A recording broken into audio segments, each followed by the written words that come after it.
Jeg tror det her.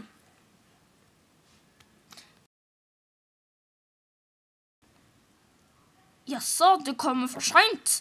De lille rakkerunge, nå får du ta stykket på tavla. Ja, men jeg kan ikke. Hva? Hjelp meg! Kom deg inn i bilen, drittunge. Kom deg ned i strømstolen, lille tass. Du skulle jo ta en 5.-klassing, jo, ikke en 1.-klassing. Gratulerer! Du har blitt med i vår siste kriminnspilling.